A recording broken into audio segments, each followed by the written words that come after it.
Сәлеметсіздер ме? Гимназияның YouTube каналында жаңа айдар софт сұхбат. Софт сұхбат алғашқы қонағы гимназияның қазақ тілі мен әдебиеті пәні мұғалімі, педагог шебер Майрамгүл Бақытқызы. Қош келдіңіз, Майрамгүл Бақытқызы. Қош көрдік. Сізге бірнеше сауалдарым бар. Сауалымды қоюға рұқсат етіңіз.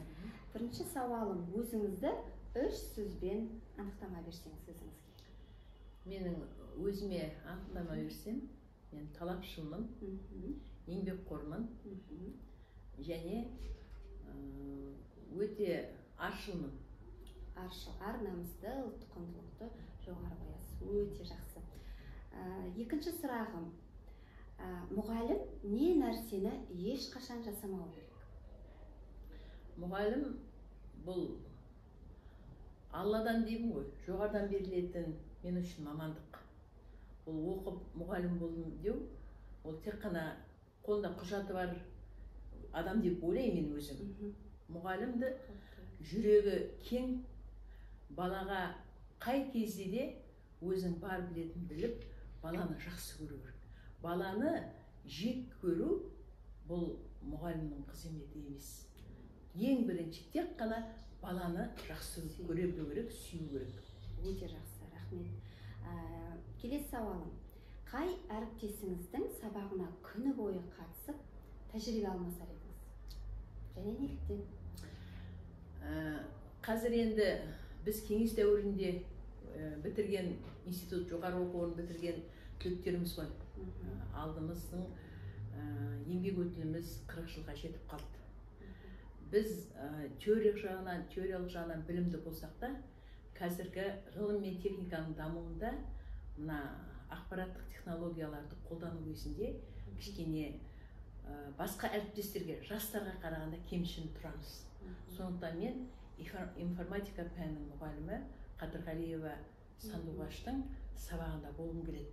Себебі ол әріптесіміз YouTube'қа неше түрлі әдіс тәсілдерді жүктейді, соны үйрену менің мақсатым болып отыр. Осы жылға өзіңізге сондай мақсат соны мақсат қойып отырмын. Өте жақсы. Сізден де үйренеріміз көп, дегенмен сіздің де үйренеріңіз бар екен. Үйретте жүріп үйрену біздің басты қағидатымыз, міндетіміз. Жақсы. Келесі сауалым, өзіңіздің бір жақсы, тиімді деп таныған әдісіңізбен бөліссеңіз.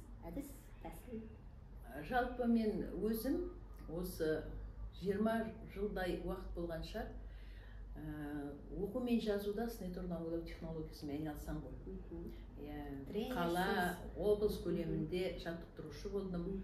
IBCT-дің берген құжаты бар.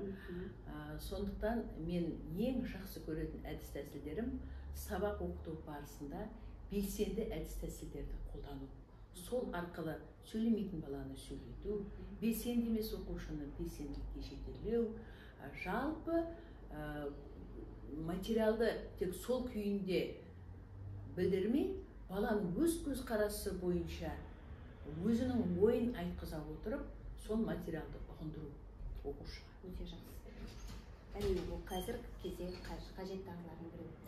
Соңғы сауалым, 10 жылдан кейінгі өзіңіз. 10 жылдан кейін менің жасым 70-ке келеді екен.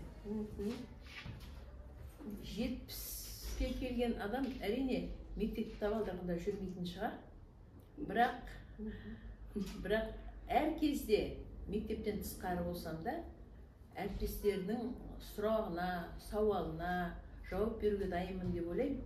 Алла тағала өмір беріп, соған жеткізсе. Және 70-те болсам, ең бір жақсы әжелердің бірі болатын шығар. Сол күнге жеткізсін, одан да 10 жылдықтар көбейе берсін. Рахмет. Сізден үйренеріміз көп, үйреніп те жүрміз. Бұл азғантай ғана сұхбат болса да, жас мамандарға үлкен азық болады деп сенемін. Рахмет. Сізге де рахмет. Көп рахмет. Назарларыңызға рахмет.